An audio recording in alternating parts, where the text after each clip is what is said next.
اللہ نے صاحب اولاد بنایا ہے تو اپنے بچوں کو بقدر ضرورت علم دین سب سے پہلے دو، سب سے پہلے دو.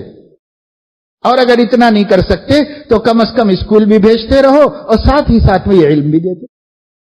اسکول میں اگر بچے کے ٹیچر آپ سے یہ کہہ دیں کہ یہ جو ہے میتھس میں بہت ویک ہے تو آپ فوراً میتھس کا ٹیچر لگا دیں. وہ یہ کہے کہ صاحب اس کی انگلش بہت کمزور ہے تو آپ فوراً انگلش کا ٹیچر لگا دیں گے.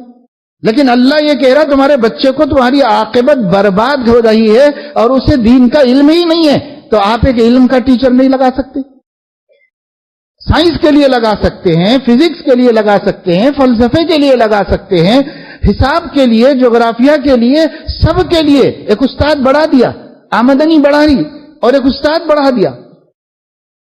لیکن بچہ عاقبت میں جہنم کی آگ میں جلنے کے قابل ہو رہا ہے، پاکی نہیں معلوم، ناپاکی نہیں معلوم، بالغ ہو گیا ہے، ویسے ہی نمازیں پڑھ لے رہا ہے، مسجد چلے جا رہا ہے، کیا کرنا چاہیے کیا نہیں کرنا چاہیے، غسل کب واجب ہوتا ہے، وضو کب واجب ہوتا ہے، کیسے ٹوٹ جاتا ہے، کچھ نہیں جانتا. موٹے موٹے کچھ باتیں سنی سنائی جانتا ہوگا تو جانتا ہوگا، بس اس سے زیادہ نہیں جانتا.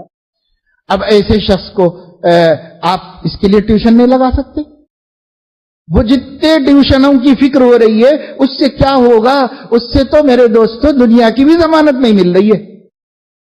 کتنے پڑھے لکھے بے روزگار ہیں، کون لیا ہے ضمانت کے اس پڑھ لینے پر، اس ڈگری پر نوکری مل ہی جائے گی.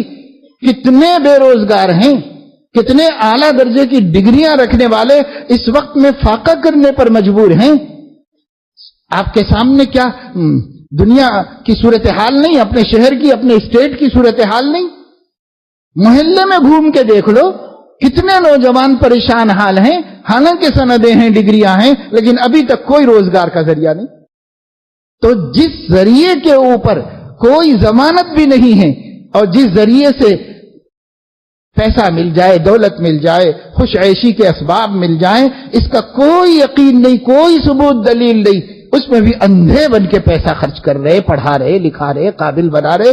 بناؤ بھائی، کوئی نہیں روک رہا آپ کو، لیکن اللہ یہ ضرور پوچھے گا یہ سب کر سکتا تھا تو، اور اپنے بیٹے کو، اپنی بیٹی کو میرا بندہ بندی بنانے کے لیے کچھ نہیں کر سکتا تھا؟ تو کیا جواب دیں گے اللہ کو؟ اللہ کو کیا جواب دیں گے؟ کیا مرنا نہیں مسلمانوں کو؟ کیا ایک دن اللہ کے سامنے کھڑے ہونا نہیں ہے مسلمانوں کو؟